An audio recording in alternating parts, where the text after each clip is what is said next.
إن الحمد لله نحمده ونستعينه ونستغفره ونعوذ بالله من شرور أنفسنا ومن سيئات أعمالنا من يهده الله فلا مضل له ومن يضلل فلا هادي له وأشهد أن لا إله إلا الله وحده لا شريك له وأشهد أن محمدا عبده ورسوله أما بعد فأعوذ بالله من الشيطان الرجيم بسم الله الرحمن الرحيم فذلكم الله ربكم الحق فماذا بعد الحق إلا الضلال فأنا تصرفون. در آیات قبلی هم الله متعال دلایل عقلی یا صفات ربوبیت خود ذکر کرده بود که استدلال شود، دلیل شود بالای از اینکه در آیات قبلی الله متعال بیان دلایل عقلی یا صفات ربوبیت خود کرده بود بالای از اینکه دلیل بالای از این باشه که حق عبادت یا توحید الوهیت تنها خاص است برای الله متعال، عبادت تنها برای الله میشه. اما کسانی که با آخرت عقیده ندارن، با مبدا و میعاد عقیده ندارن، دنیا را مقصد زندگی خود ساختن، با اون دل بسته کردن، شب و روز خود در محنت دنیا تیر میکنن. یا اون مردمایی که در حالت غفلت هستند، بیخبر، نعوذ بالله سادگی و جهل و فرا گرفته، از این نشانه های خیلی بیدار کننده الله متعال درس نمیگیرن، نمیبینن که الله متعال این چیزها را هدر یا بیفایده پیدا نکرده. این همین مردم ها هستند که مسئولیت هم نمیشناسن و نعوذ بالله همه مرتکب تمام جنایات میشه.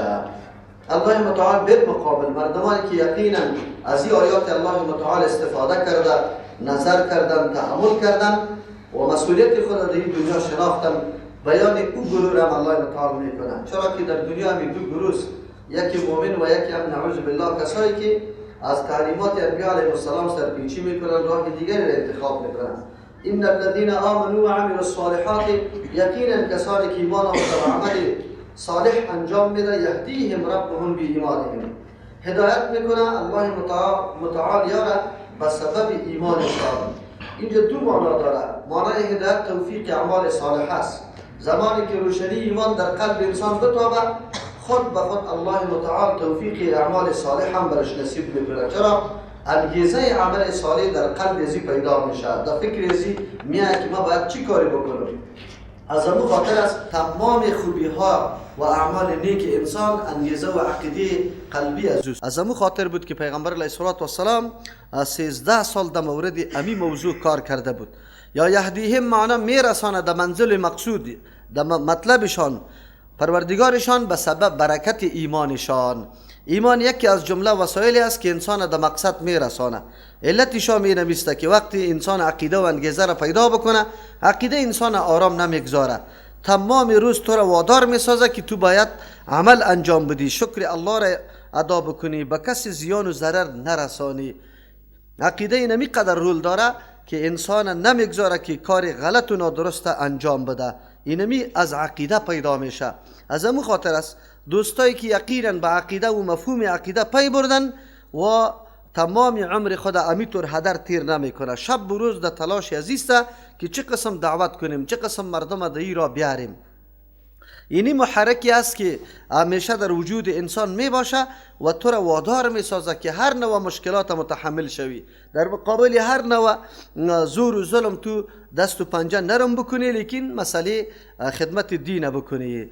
معلوم شد که آن چیزی که نیاز انسان است انگیزه و عقیده است.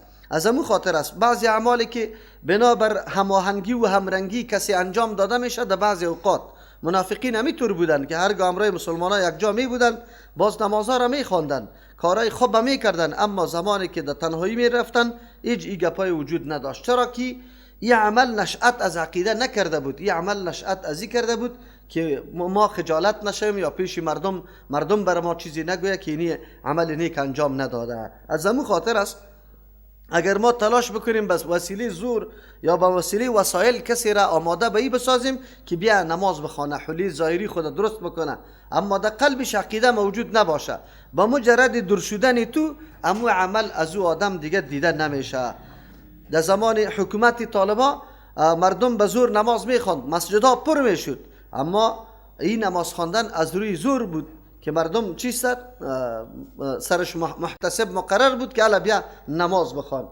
یا مثلا حجاب مکمل چیسته، مردم زنا حجاب میکرد، مردا ریش گذاشته بود، لنگی سر میکرد، این کلش توسط چیستا مسائل بیرونی بوده.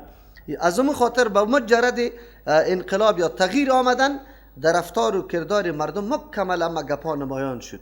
اما هر امری که از روی انگیزه و عقیده باشه او پایدار می باشه.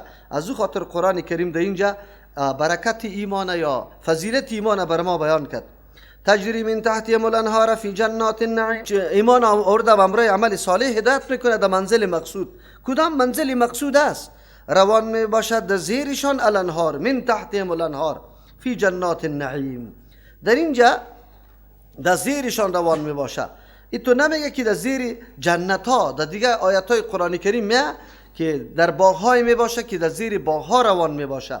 در اینجا اشاره دو مطلب داره. یکی است که در زیرشان قصرهای از یا جای بودوباششان سر اینطور جاهای است که خیلی خوشاور است، به خاطر که کدام قصر سر آب باشه، آب در زیرش روان باشه. این یک نمود دیگه داره، از او خاطر میگه در زیرشان روان می باشه. خب یک معنای دیگه هم داره، مرادی در زیر فرمانی از یا روان می باشه، یعنی یا تابع کسی دیگری نیست. الله او قدر قدرت برش داده که هرگاه آب اشاره میکنه به هر طرفی که میخواه که آب حرکت کنه، همون قسم حرکت میکنه. الله متعال میتور فرمان برش نظام برش مهیا کرده که فرمانی از جا میچله. اردو امر دلالت بالای عزتمندی جنتی ها میکنه. فی جنات النعیم، در باغهایی که چیست دائم از نعمت است، یعنی صاحب نعمت است. در اونجا الله متعال را جا میده. دعواهم فیها سبحانك اللهم.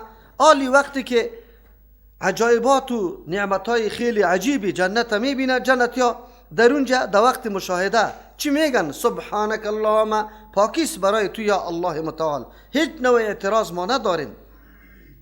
منظور است که به صفات جلال الله متعال اشاره میکنه که اما چیز از زمین ناحیه بر ما پیدا شده بود که ما نسبت عیب به الله نکردیم، بلکه فرمان الله را بی چون و چرا در دنیا پذیرفتیم. و اینجا کدام نعمتایی که بر ما داده میشه بسیار عجیب است. از او خاطر هر نوع از اعتراض و عیب تو پاک استی اللهم پروردگار. و تحیتهم فیها سلام. سوغات و پیشکشی از یا یکی به دیگه دادن در اینجا سلام می باشه. این دو مطلب داره سلام، یعنی وقتی که کسی را مبارکی میده برش میگه السلام علیکم و رحمت الله و برکاته. همین مبارکیشان به کلمه سلام داده میشه. یا است که مراد از سلام تحیه از یا سوغاتی از یا اینجا یک دم سلامتی است. ایج نوع رنج، ایج نوع غم، درد از ایج ناحیه فکر و گپا را قطعا نداره. آلی در سر حد رسیده که از همه ناحیه زندگی مطمئن شده، هیچ نوع رنج برشان نمیاد. و آخر دعواهم ان الحمد لله رب العالمین. آخر مجلسشان، مذاکرهشان، زمانی که نشست و برخاست میکنه، بعد از او چی میگه؟ ان الحمد لله رب العالمین، که کل صفاتای کمال خاص است برای الله. اوتر الله که رب العالمین تربیت کل مخلوقات کرده. از همون خاطر است که اینجا ما و شما در دنیا هم طعاما را شروع میکنیم به بسم الله، استعانت از الله متعال طلب میکنیم که به استعانت الله برای ما مهیا شده. زمانی که خوردن طعام ختم میکنیم باز به الحمدلله ختم میکنیم. الحمدلله الذی اطعمنی هذا الطعام و رزقنیه من غیر حول ولا قوة منی. میگیم این است که ما و شما بعد از نعمتهای الله متعال نسبت تمام صفات کمال برای الله میکنیم که دادنی همین نعمتها تنها الله بوده. از همون خاطر است که شیطان خبیث همیشه تلاش میکنه که بعد از آماده شدن و مهیا ساختن نعمتها مردم خطا بده، نسبتایش به غیر الله بکنه. مثل که به کسی اولاد داده میشه الله اولاد داده، مریض جور میشه الله شفا داده، لیکن یا نظرها را به نام غیر الله میکنه. اینی را شرک میگه که شیطان قسم خورده که من از جمله بندگان یک حصه را برای خود مقرر میکنم. دیگه تو نمیابی یارا شاکرین. مراد از شکر اینجا است که در شکر، در توحید شکر یارا تو موحد نمیابی، بلکه نسبتای نعمتها را به کسی دیگه میکنه. ولو يعجل الله للناس الشر استعجالهم بالخير. آلی کفار همیشه تلاش ازیره میکنه و ایره در بس اوقات برای پیغمبران میگفتن که اگر دعواهای تو راست باشه و ما قبول نمیکنیم، کجاست اما عذاب الله که بیا ما را هلاک بکنه؟ این گپا را بس اوقات مردمایی که فهم دقیق نداره و دیدی باز نداره، همیشه الله متعال از او رحم و کرم خود که برای از یا نصیب کرده و یارا مهلت داده، فکر میکنه که ما چیستا مجرم نیستیم به نزد الله. گناهکارا و مردمای ظالم همیشه همینطور است. زمانی که از پیششان جنایت سر میزنه و بعد از او الله برشان مهلت میده یک مدتی را، فکر میکنه که البته ما محبوب الله شدیم نه مبغوض الله، حالان کی گپ نیست.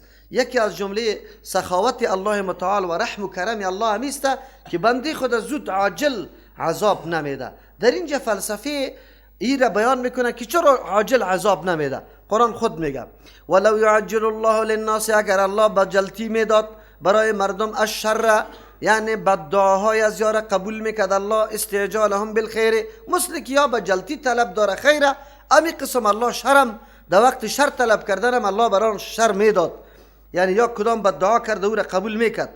لقضی الیهم، فیصله کرده میشد بسویشان، اجلهم، اونمو تاریخشان مکمل ختم میشد.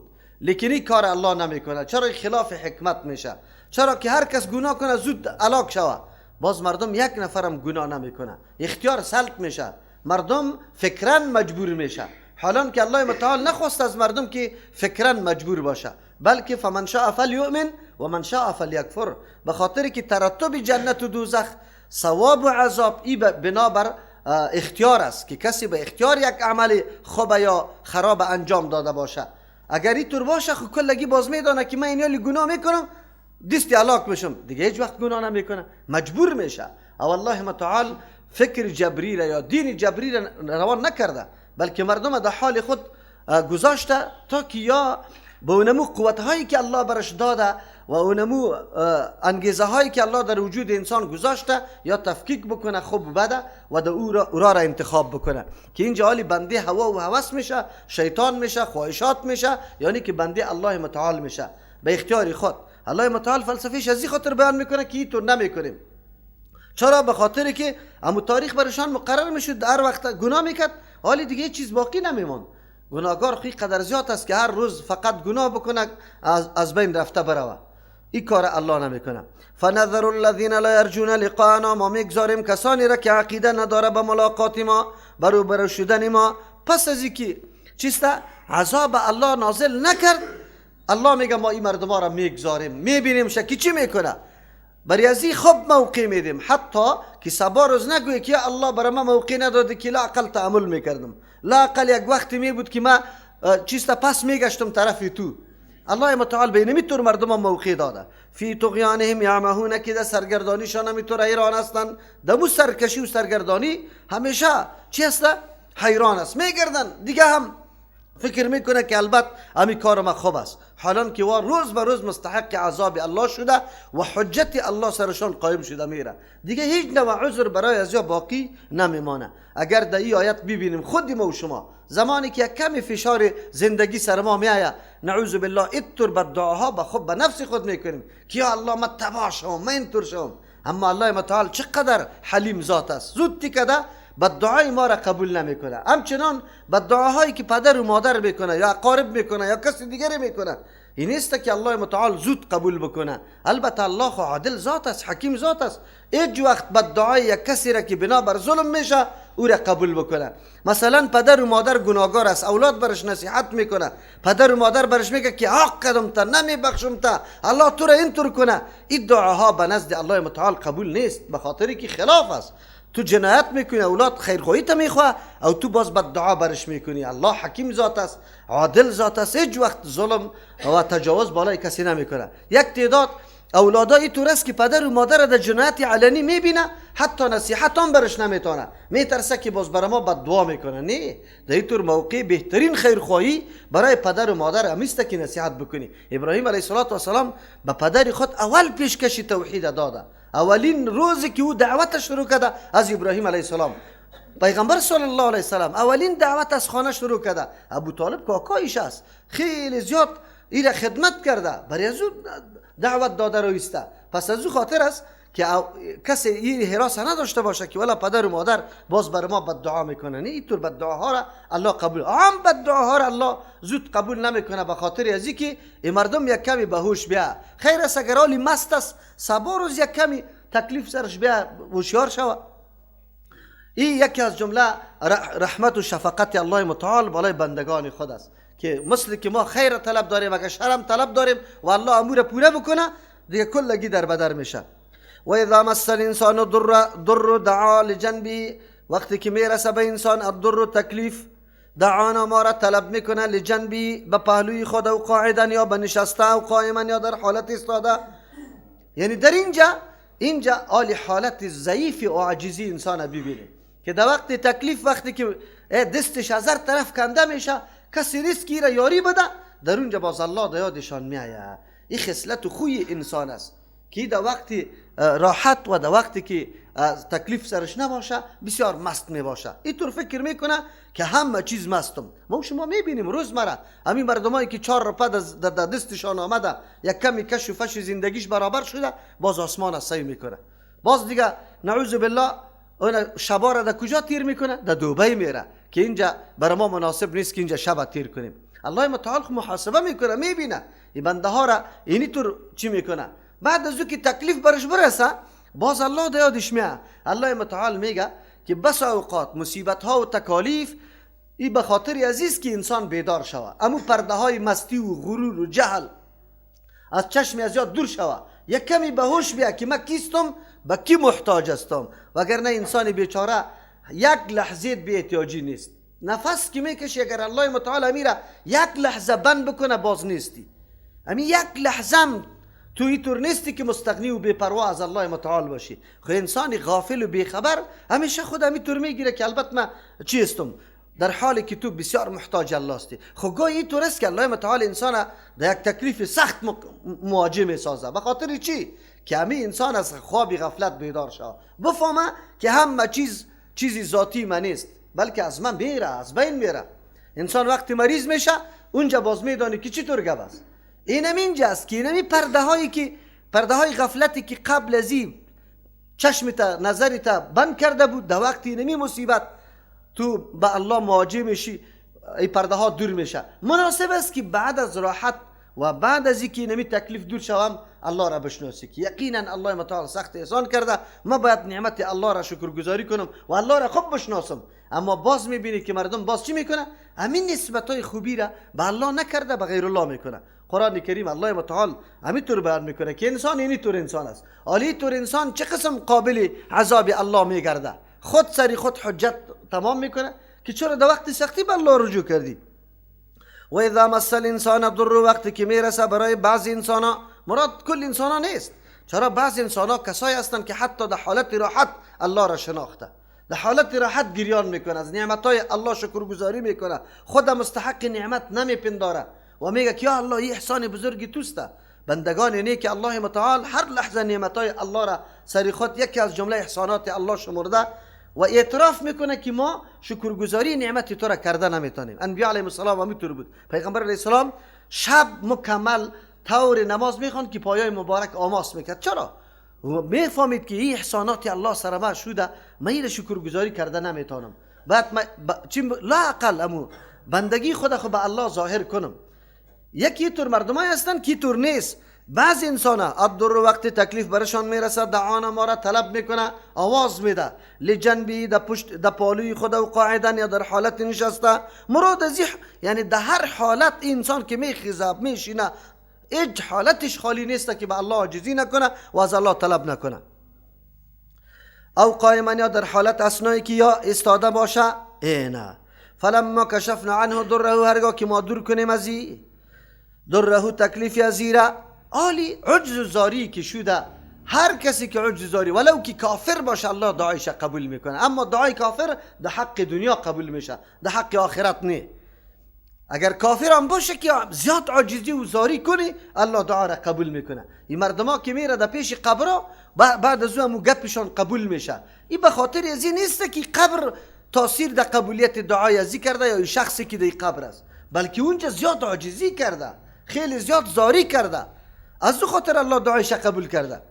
مره که لم یدعونا، باز تیر میشه، هیچ ارتباط باز قطع الله نداره. که لم یدعونا، تو گویی که مره نخواسته بود، از ما طلب امداد نکرده بود، الا ضرن به تکلیف خود مسهو که برش رسیده بود. حالی دیگه سخنای شرک شروع میکنه که چی بود؟ سخیز صاحب سرم مهربان شد، چی از پیران پیر صاحب اینطور کرد، این کارم خوب شد. الله میگه کذالک زین للمسرفین، اینمی قسم مزین کرده شده برای مسرفین، کسایی که از حد تجاوز میکنه. ما آن چیزی کانو که بودن یعملون، عمل میکردن با کسی که به غیر الله وابسته است، اعمالشان اینطور فکر میکنه که ما یقینا شکرگزاری الله را میکنیم. میره امو نظر در قبرا میکشه، امو مال در قبرا میکشه، امو خیرات به نام آقا میکنه، به نام پیر میکنه، باز الله در یادش نیست. اینطور فکر نمیکنه که مخو الله مشکل مرا حل کرده، بعد پابند نظام الله باشم، الله چی دستوری برای ما داده. نه این کار نمیکنه. معلوم شد که انسان، بعض انسان ها امیر رقم است، در وقت تکلیف و مشکلات الله در یادش میاد، اما در وقت راحت باز الله را گذاشته. ولقد اهلكنا القرون من قبلكم، یقینا هلاک کردیم القرون، مردمای قرن، مردمی که در یک زمانه با هم زندگی کرده، ایره به نام قرن یاد میکنه، یکی با دیگه پیوسته. از او خاطر مراد از این قرن زمانه را میگه، خو اینجا مراد از پیشش اهل یک زمانه است. یقینا ما هلاک کردیم اهل یک زمانه ها را، یعنی زمانه هایی که با هم متصل هستند. من قبلکم، پیش از شما، با اقسام عذابا. کی الله ظلم میکنه؟ نه، لما ظلموا، هرگاه که وا ظلم کردن. اول ظلم کفر و شرک است که حق الله را ندانستن، عبادت الله را نکردن، الله هلاک کرد. و جاءتهم رسولهم بالبینات، اموتر بی موجب و بی دلیل و بی حجت عذاب نشده، آمده بود برشان پیغمبرانشان بالبینات، با دلایل واضح. اینا چی کردن؟ یا دلایل واضح پیغمبران را تکذیب کردن، گفتن اینطور مردم ها بر امامه رهبری میکنه. کسی سری عقل خود اتکا کرد، کسی سری مهارت خود، و هر کس همی کار میکرد. و ما کانوا لیؤمنون، نبودن که ایمان می آوردن از جهت عناد، ضد، یا است که تفکر نمیکردن کدام دلایلی که الله متعال به واسطه انبیاء علیهم السلام برشان آورده بود. کذالک نجزی القوم المجرمین، قانون الله عام است. در پیش الله متعال کسی دوستی نسبی و خیشی نداره که فلانی را عذاب میدم فلانی را نمیدم. قانون الله عام است. قرنهای سابقه و ملتهای سابقه موجب اینمی کفر و شرک شد، الله متعال بخکن کرد، چون کلش هلاک کرد. اینمی قسم اگر در این امت هم مردم ها پیدا شود، الله عذابشان میده. البته اینطور نمیکنه که زود عذاب بده، موقع برش میده، اما عذاب الله حتمی است، یا در دنیا یا در آخرت. کذالک مثل که او مردم ها را به سبب ظلم و کفر و شرکشان عذاب برشان روان کردم، نجزی، ما بدل میدیم، یعنی در مقابل جنایات و کفر و شرک از یا القوم المجرمین، قومی که مجرم است، هر قومی که مجرم باشه. احمد و محمود پیش الله یکی است، کلش بندگان الله است. زمانی که از نظام الله تجاوز میکنه، الله عذاب خود روان میکنه. ثم جعلناکم خلائف فی الارض، بعد از او گردانیدم شما را جانشینای امو قومای سابقه، قرنای سابقه در زمین، من بعدهم، پس از هلاکت از یا. چرا گردانیدم ما را؟ لننظر، که ببینیم به طریق ظاهرا و معاینه، کیف تعملون، که چه قسم شما عمل میکنی، طریق بندگی شما هم مشاهده شوه، معلومدار، حجت سری خودتان قائم شوه. نگویی که الله مرا یک دفعه در دنیا روان میکردی، تسلط و قدرت میدادی، اختیار، باز بندگی مرا میدیدی. اینا شما قائم مقام هستی، یایت سخت هشدار بزرگ است. و ما و شما، الله متعال قومای سابقه را واقعا عذاب کرده، اما ما را میبینه. ما چی میکنیم؟ چی کرداری داریم؟ آیا واقعا پابند نظام الله هستیم؟ پس تاریخ امتهای سابقه به انسان هشدار میده که بی از وقت درس بگی. از همون خاطر است که قرآن داستانای انبیاء علیهم السلام ذکر میکنه، علتی هلاکت قوم ذکر میکنه، دعوت پیغمبران علیهم السلام ذکر میکنه، شیوه برخورد قوما با امر انبیاء علیهم السلام ذکر میکنه. شما وقت مطالعه میکنی پیغمبران چقدر دلسوز بود، چقدر محنت میکرد برای هدایت از یا. اما مردم چی بود؟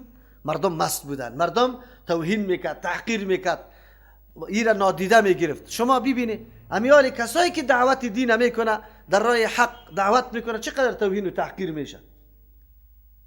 در مسجد توهین میشه، مردم جمع میشه سرت، تو میگی نعوذ بالله زنا کرده، تو میگی قمار زده، تو میگی نعوذ بالله دزدی کرده. علتش است که اینمی مردم است که یا قطعا نمیخواه، ضمیرشان اینمی قسم نعوذ بالله در زبان میگه ما پیغمبر را دوست داریم، در حقیقت بزرگترین دشمن پیغمبر اینمی مردم است. سنت رسول الله را قطعا اعتنا نمیکنه، تحقیر میکنه. نعوذ بالله هنوزم میگه اسباب چی است؟ جدایی و اسباب تفرقه اندازی است. نعوذ بالله سنت های پیغمبر گپ میزنه. او تعجب در اینجا است که ما از دیگه کس گناه نداریم.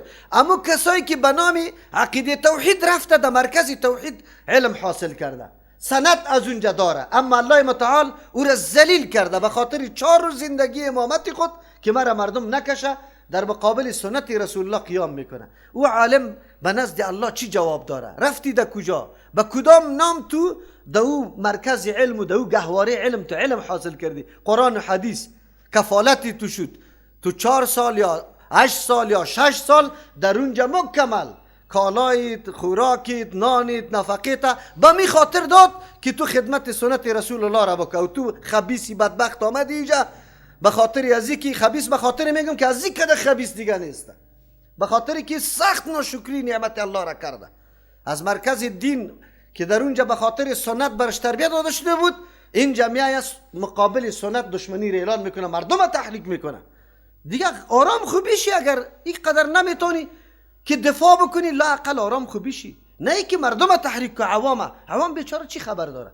عوام فکر میکنه کلمه وهابی در گوشش رسیده، البته میگه یهود است برادر، این عمل یهود است، و خو نمیفهمه و خو تحریک میشه. اما تو عالم مسئولیت داری مردم بفهمی. تو را به الله قسم یک روز می حدیث باز کردی کتابه به می ملت گفتی، ملت اگر می حدیث بشنا اگر دیگر نفر کچ سعی کرد من دستی خدا میبرم، نمیکنه، میگه در حدیث آمده.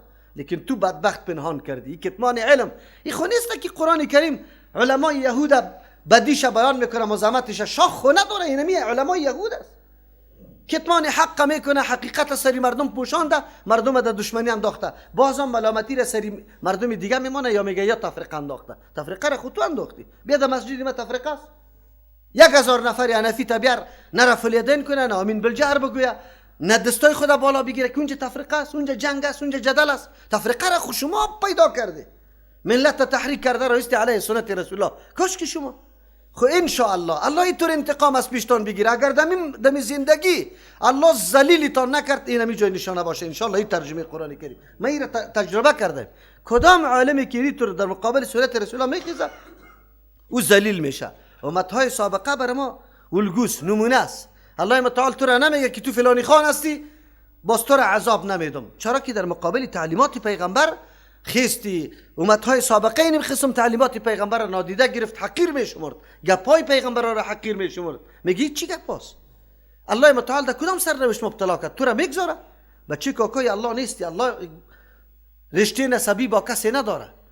اینطور عذابت بده که پرسان نکو، ذلیل میشی نکو. ثم جعلناکم خلائف فی الارض من بعدهم، بعد از او گردانیدیم شما را جانشین در روی زمین، من بعدهم پس از هلاکت قومهای سابقه، لننظر که ما ببینیم. این طریق امتحان الله متعال است، علنا معلوم ظاهر شو آشکارا شو به کلگی. کیف تعملون، چه قسم شما عمل میکنه؟ کیف میگه، نمیگه. الله متعال کیفیت عمل بندگان خدا میبینه که کیفیت عملش چیست.